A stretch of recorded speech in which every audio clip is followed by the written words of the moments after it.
যে গভীর নিম্নচাপটা তৈরি হয়েছিল বর্তমানে সেটা উত্তর ছত্তিশগড় সংলগ্ন ঝাড়খণ্ডের কাছাকাছি অবস্থান করছে, অর্থাৎ অনেকটা দূরে সরে গেছে এবং এটা আরও পশ্চিমের দিকে সরে যাবে ক্রমশ পূর্ব মধ্যপ্রদেশের দিকে। তবে মৌসুমি অক্ষরেখা দক্ষিণবঙ্গের ওপর দিয়েই রয়েছে বর্তমানে এবং সেই সাথে বঙ্গোপসাগর থেকে জলীয় বাষ্পের প্রবেশ বেশি রয়েছে, ফলে বৃষ্টিপাত কিছুটা হয়তো কমবে। তবে দু এক জায়গায় স্থানীয়ভাবে ভারী বৃষ্টির সম্ভাবনা আগামী 4-5 দিনের মধ্যে কন্টিনিউ করবে দক্ষিণবঙ্গে। বিশেষ করে 26 তারিখে যদি বলা হয়, উত্তর দক্ষিণ 24 পরগনা, পুরুলিয়া এই জেলাগুলোয় স্থানীয়ভাবে দু এক জায়গায় ভারী বৃষ্টির সম্ভাবনা রয়েছে। প্রধানত দক্ষিণবঙ্গে 26 তারিখ অর্থাৎ আজ হালকা থেকে মাঝারি ধরনের বৃষ্টিপাতের সম্ভাবনা, দু এক জায়গায় বজ্রবিদ্যুতের সম্ভাবনা রয়েছে।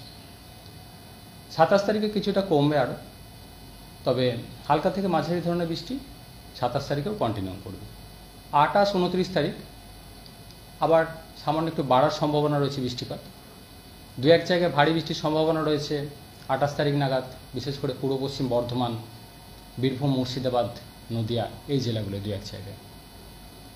29 তারিখে দু এক জায়গায় ভারী বৃষ্টির সম্ভাবনা থাকছে মেনলি উত্তর দক্ষিণ 24 পরগনা, নদিয়া, হুগলি, পূর্ব বর্ধমান, বাঁকুড়া এই জেলাগুলো দু এক জায়গায় ভারী বৃষ্টির সম্ভাবনা থাকছে 29 তারিখে। অন্যান্য জেলাগুলোয় মাঝারি ধরনের বৃষ্টিপাতের সম্ভাবনা থাকবে 28 থেকে 29-এর মধ্যে।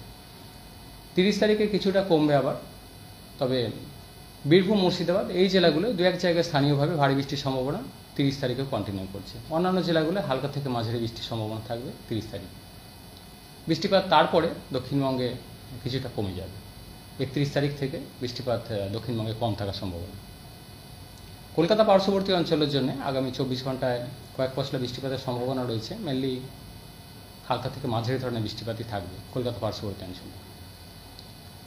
28 থেকে 29-এ গিয়ে কলকাতা পার্শ্ববর্তী অঞ্চলেও বৃষ্টিপাতের পরিমাণ কিছুটা বাড়ার সম্ভাবনা রয়েছে, মাঝারি ধরনের বৃষ্টিপাতের সম্ভাবনা, কয়েক পশলা বৃষ্টির সম্ভাবনা থাকবে। মৎস্যজীবীদের জন্য আগামী দুদিন সমুদ্রে দমকা হাওয়া থাকার কারণে সমুদ্রে যেতে নিষেধ করা হয়েছে। উত্তরবঙ্গের ক্ষেত্রে মেনলি 26 তারিখে কিছুটা বৃষ্টিপাত বেশি থাকার সম্ভাবনা রয়েছে জলপাইগুড়ি, আলিপুরদুয়ার, কালিম্পং এই জেলাগুলোয় দু এক জায়গায় ভারী বৃষ্টির সম্ভাবনা রয়েছে 26 তারিখে। 27 তারিখে বৃষ্টিপাত উত্তরবঙ্গে আরেকটু বাড়ার সম্ভাবনা, দু এক জায়গায় ভারী থেকে অতি ভারী বৃষ্টির সম্ভাবনা রয়েছে মেনলি জলপাইগুড়ি, আলিপুরদুয়ার এই জেলাগুলো। আর দার্জিলিং, কালিম্পং, কোচবিহার এই জেলাগুলো দু এক জায়গায় ভারী বৃষ্টির সম্ভাবনা 27 তারিখে। 28 তারিখে মেনলি কালিম্পং এবং সেই সাথে দক্ষিণ দিনাজপুর, মালদা এই জেলাগুলোয় কিছুটা বেশি থাকবে, দু এক জায়গায় ভারী বৃষ্টির সম্ভাবনা রয়েছে এই জেলাগুলো। 29-30 তারিখে উত্তরবঙ্গে কিছুটা আবার কমে যাবে। 31 তারিখ বা তারপরে আবার উত্তরবঙ্গে বৃষ্টিপাত বাড়ার সম্ভাবনা রয়েছে, বিশেষ করে উত্তরের জেলাগুলো ভারী বৃষ্টির সম্ভাবনা থাকবে 31 তারিখ বা 1 তারিখে উত্তরবঙ্গের উত্তরের জেলাগুলো। কারণ কি উত্তরবঙ্গের জেলাগুলোতে বেড়ে যাওয়ার?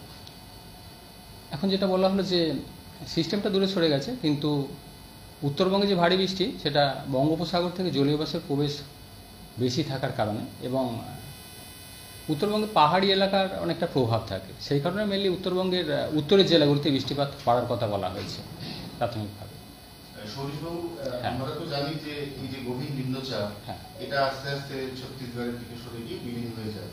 এই যে মঙ্গলবার থেকে আবার বৃষ্টিপাতের পরিমাণ বাড়ছে, এটার পেছনে কি অন্য কোনো নিম্নচাপ বা সিস্টেম দায়ী নাকি শুধুমাত্র ময়েশ্চার ইনহান্স? না, যেটা বঙ্গোপসাগর থেকে যেটা জলীয় বাষ্পের প্রবেশ যথেষ্ট বেশি রয়েছে, বা সেই সাথে আমাদের যেটা মৌসুমি নিম্নচাপ অক্ষরেখা এখনও দক্ষিণবঙ্গের ওপর দিয়েই রয়েছে এবং এর যা পজিশান, যেটা মৌসুমি নিম্নচাপ অক্ষরেখার পজিশান দক্ষিণবঙ্গের জন্য ফেভারেবল রয়েছে, যে কারণে 28 থেকে 29 তারিখ মৌসুমি নিম্নচাপ অক্ষরেখার প্রভাবে এবং জলীয় বাষ্পের প্রবেশ বঙ্গোপসাগর থেকে বেশি থাকার কারণে বৃষ্টিপাত বাড়ার সম্ভাবনা রয়েছে।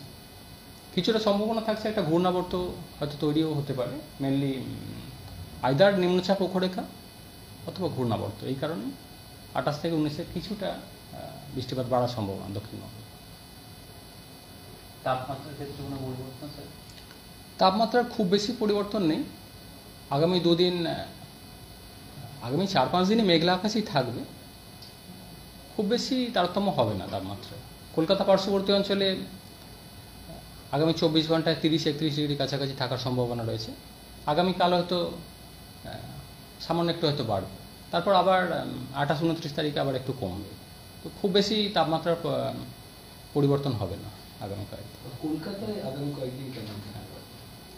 কলকাতা পার্শ্ববর্তী অঞ্চলের জন্য 26 তারিখে কয়েক পশলা হালকা থেকে মাঝারি ধরনের বৃষ্টিপাতের সম্ভাবনা রয়েছে।